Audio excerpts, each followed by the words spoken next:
what we've really tried to create here is a connected game plan for commercial users of Angus genetics.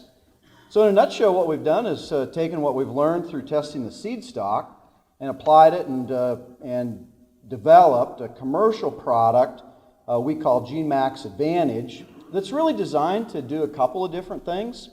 We think closest to home, it helps relative to replacement heifer keep cold decisions, as well as making decisions as to what we breed those heifers to, both through a synchronized and AI type system, as well as the battery we turn them out to. And that's not just the first go around. At the commercial world, oftentimes we don't know anything about the heifers, or very little, and so it can really give us some insight as to genetic merit and guide us to making the best decisions possible as to what we mate them to throughout their lifetime.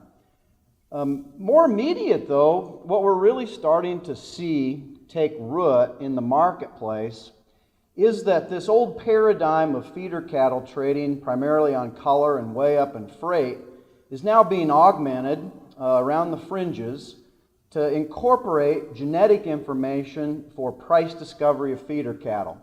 So we see both the bull battery information as well as the information on tested replacements as informing then untested steer genetic merit for feedlot and carcass performance. And we really think that's a paradigm that is poised to change in the times ahead in this business. So just to give you a little recap here, these two products, be it the HD and the I50K, along with the GeneMax Advantage, are synergized so that we always have the latest marker effects and so that we always have the latest economic assumptions contributing to those products. So relative to GeneMax Advantage, forthcoming in the month or so ahead, we'll be incorporating all of the version 5 marker effects that were derived for Angus seed stock into the commercial GeneMax Advantage product. We'll also synergize the economic assumptions that are used in the cow advantage, feeder advantage, and total advantage indexes included in the commercial replacement heifer product. And those then are aligned with the same economic assumptions that Dan and his team used to compute indexes such as $W and $B. We have now tested over 37,000 commercial Angus animals on this product, and the way in which the results are expressed is on a scoring system from 1 to 100. Higher is better generally, and 50 is average. So different than EPDs, you don't need to know a percentile ranking table. You just need to know that the average score of those 37,000 head that were tested is 50.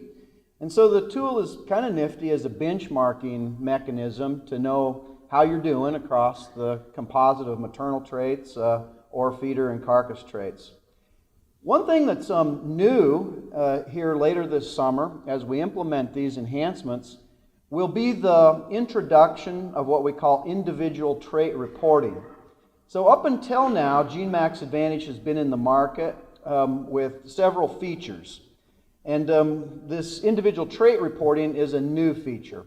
So for those of you that may not be familiar with the product, let me just go over the features real quick.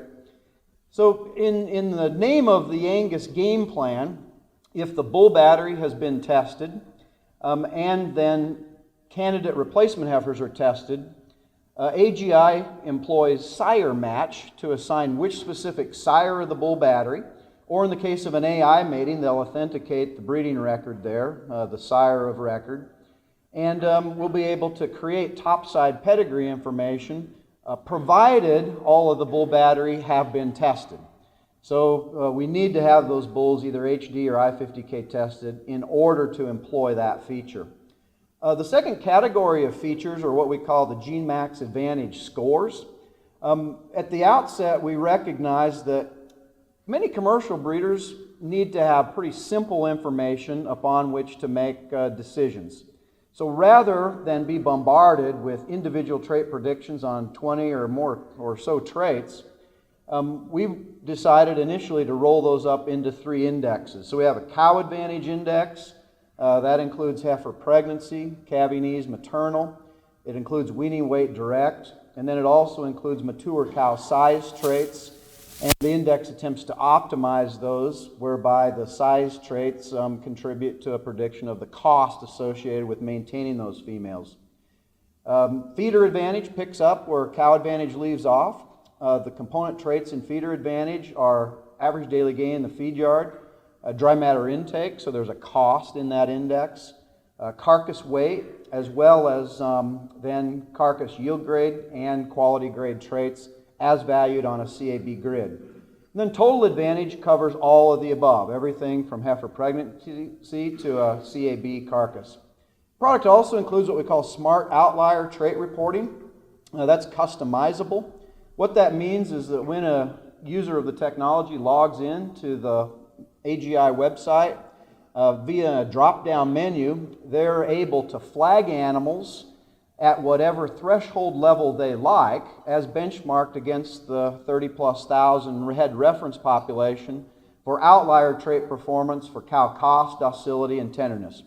So the example that we like to use here is if you're in a sparse or expensive, tough feed resource environment, you may not be able to support the genetic potentials for large mature size and cow milk.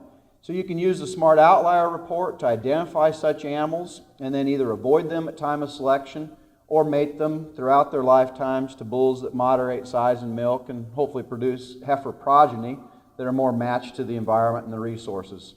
Same would be true for docility. If you have a nervousness problem in the herd and you need to put extra selection pressure on that trait, you can do so through Smart Outlier reporting. The thing we'd like to introduce this morning is we are now going to begin reporting individual traits that are included in the indexes, those being calving maternal, weaning weight, heifer pregnancy, milk, and mature weight from the cow advantage index, and those being yearling weight, carcass weight, marbling, ribeye, and fat in the feed yard and carcass traits. So here's what the new report will look like. These are delivered electronically to the customer. The customer then can customize the Smart Outlier components. They can download those then to spreadsheets for further manipulation and development of breeding plans, or they can print out a PDF. So we realize that reporting individual traits adds complexity to the product. And so that's the challenge, I think, that we're trying to navigate.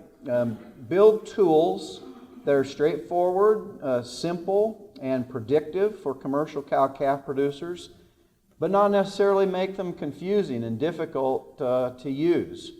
So I think for the most part, we're going to continue to steer folks to use of the indexes, be it the total advantage index primarily, and closer to home, the cow advantage index. So we build cow herds that are as bulletproof from a fertility and calving ease and maternal trait standpoint as possible, but then also make feeder cattle that are valuable downstream.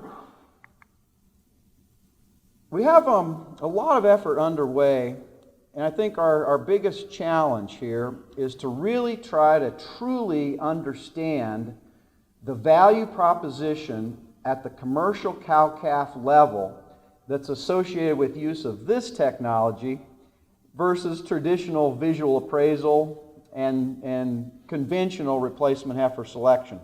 As we travel the country, most all heifers are selected pretty much visual, and records that are kept in the commercial cowman's head as to the best and the worst cows from which they may want to keep or cull a daughter. So we're really intrigued by really trying to understand the value proposition. This slide is compliments of my friend Mark Allen at Transova. Wouldn't it be nice if when we pick our commercial replacement heifers, we really had more insight into the 6 or 8 or 10 or more calves that a female has the potential to produce. The idea is that every steer calf she produces, be it whether they're sold after weaning sometime or retained and or valued through the grids and the formulas or straight up in the beef, these cows, if you think about it, they have a lot of cost associated with their own maintenance and production as well as their progeny's maintenance production. And they also produce a product that is of incredible value. And so there's a lot of dollars at stake, both on the spend side as well as on the revenue side. And we're trying to understand that and how well the product performs in describing those expressed differences. At the same time, every retained female has the potential of producing one or more replacements that's also retained in the herd. And if the dam of those, by virtue of this information, is truly genetically superior across maternal and feed yard traits, half of that superiority is passed on to her heifer offspring. And so the product is one that keeps giving return on investment through cost maintenance as well as revenue for a long time through those daughters. And so we're trying to understand that.